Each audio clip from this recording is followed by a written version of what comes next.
Hello, welcome and thank you for joining me for another movie review. Today I'll be reviewing one of my favourite movies, one of the sequels of which is soon to be arriving on DVD, and it contains one of the best action sequences ever put to film. I talk of course of Jurassic Park.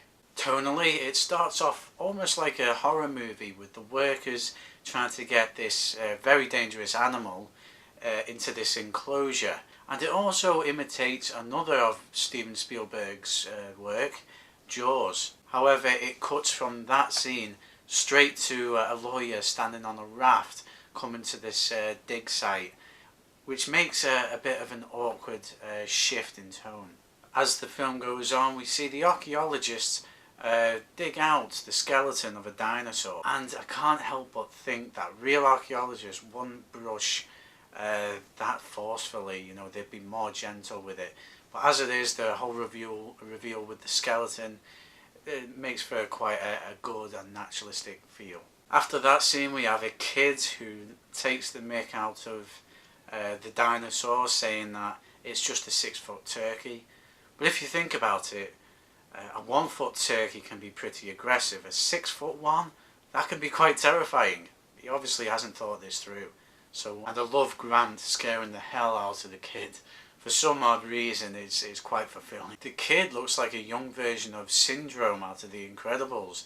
I wonder if Brad Bird actually got that inspiration from Jurassic Park. It would make sense. We also have some conversing with Dr. Grant and Dr. Sadler, and they actually make quite a very good couple. And yeah, they work off each other quite well, and it's unfortunate to see that by the third movie they've actually split up, and Sadler has unfortunately married another guy who's in the movie for about 2 minutes. I've read the book, and Hammond is just as arrogant and short-sighted as the movie sets out, which is a great link to the book, to the original source material. It would have been good to have a little bit more backstory exploration into Dr. Malcolm, as you know, we also hear that he's got children. It would be cool to see him as a family man and then become this kind of charade of a more cocky person in the presence of Dr. Sadler and Grant. But some might say that really is enough Jeff Goldblum for one movie. And that theme song when they finally enter the Jurassic Park, honestly, that could be the theme song to my entire childhood. It's awesome. The scene with the first dinosaur reveal is perfectly and expertly thought through, as we see each character's emotions, each character's reactions to this event before we actually see the event itself. And it doesn't disappoint, as we see the full size and scope of this creature and how awesome and gigantic it really is in real life. And the special effects are definitely convincing even to this day. This scenario is also repeated in Jurassic World, where we see the kid running through the rooms trying to get a good look at the world of Jurassic Park. And we just study his reactions and his emotions, and build up the excitement, and then the big reveal where it's the whole park is laid out in front of us and we get to see all the dinosaurs. I think it's a very good scene, and it's kind of like a great nod to Spielberg's first Jurassic Park. But unfortunately the movie does have a couple of plot points that need a bit more expanded upon, or that just sound quite silly to this day, such as the way they get the dinosaur's blood or DNA through mosquitoes that landed on a tree and got caught in the sap. I mean, how many mosquitoes must there be that have done that? I mean, maybe a lot, but it's very convenient, and they could have obtained the DNA from lots of sources. Just use a bit more imagination, not just one source where you're digging for a bit of amber with a mosquito in. I mean, how lucky can you be? But after that slight misstep, we have a conversation around the dinner table, which is actually quite an intellectual conversation.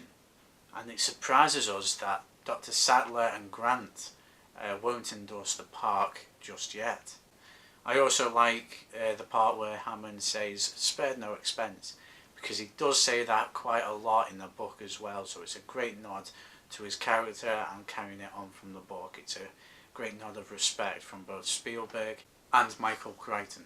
Next we have the scene with the sick Triceratops, which is very touching and also showcases the connection Dr. Sattler and Grant have with these animals. This directly precedes the T-Rex scene, in which we see them rightly terrified of the creature, showing us that this world can be shocking and deadly as well as trusting and beautiful. And just to go on from that, the scene with the Triceratops is absolutely awesome, as we see the size and scope of the deadly creature from the eyes of the people in the cars, and the interaction the dinosaur has with the kids is very much believable. And honestly, hats off to the special effects department. That has to be one of the greatest entrances in movie history, and that roar still gives me tingles to this day.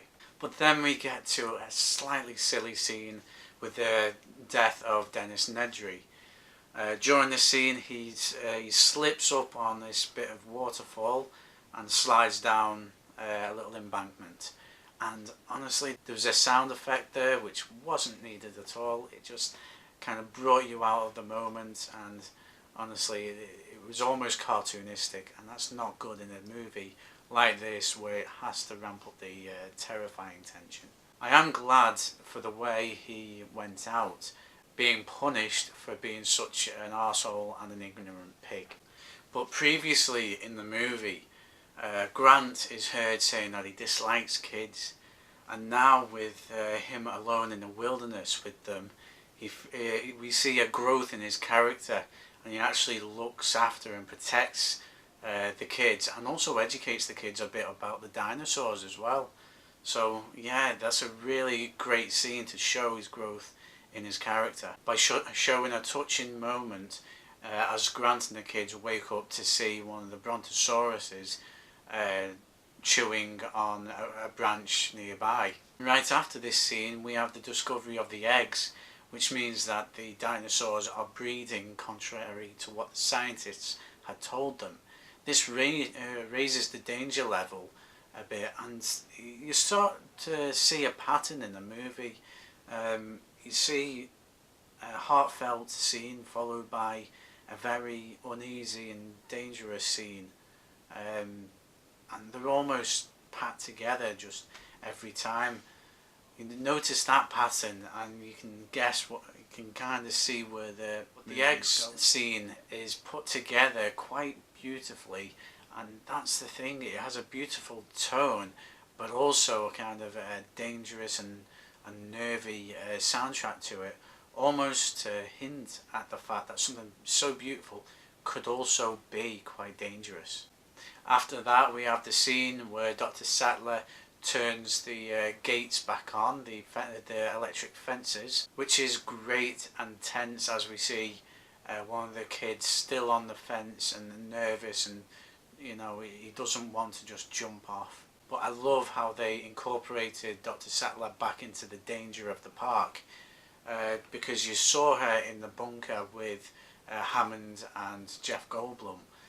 So to get her back out there to raise that bit of danger for her character is really written quite well. And the escape from the raptors is really quite heart-pounding.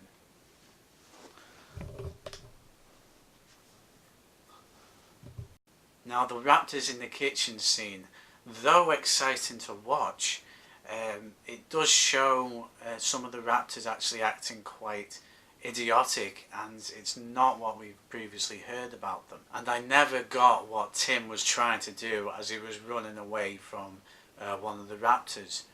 Was he trying to cluck like a chicken or hiccup or something like that?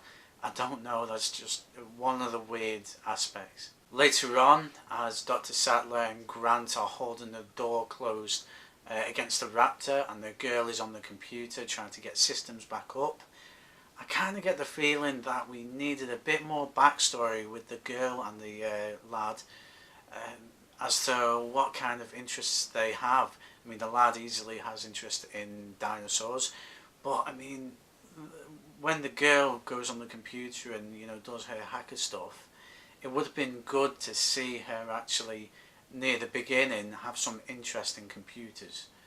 Then it'll be no surprise when she gets things actually back up and running. And again, this scene is not without a very open mistake, as Doctors Grant and Sattler hold the door closed. Sattler is trying to reach for the shotgun, and Tim is just standing with his sister doing absolutely nothing. He could have handed her the shotgun easily.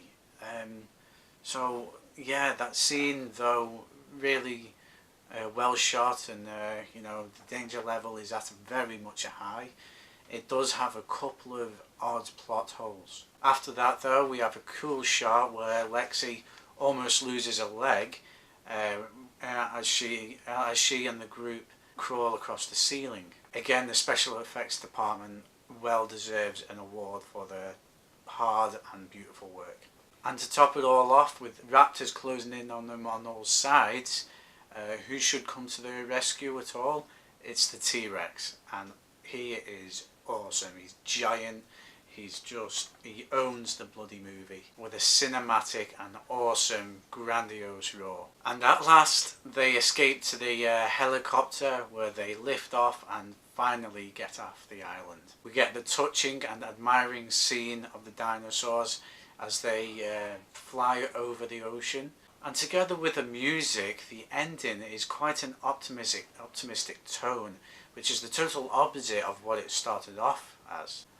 As the wondrous tune plays us out, we get a true portrait, both good and bad, of the Jurassic world. Guys, in conclusion, Jurassic Park is an awesome, thrilling film, but it does have a couple of stupid scenes sprinkled throughout, but overall, cinematically, it's awesome. Musically, it's a delight, and just the creatures that they have as well are varied and just looking awesome and scaly and beautiful, quite frankly. You know, some of the scenes are just very epically shot. It still sends tingles down my spine to this day, and I urge you to give it a watch. Even if you've already watched it, give it another watch, because it is an instant classic. Thank you for joining me for this week's movie review. I hope you enjoyed it. Next week I'll be reviewing a film with a great ensemble cast, as well as a very stylish tone. Thank you for watching, and for more from inside the movie world, please stay tuned.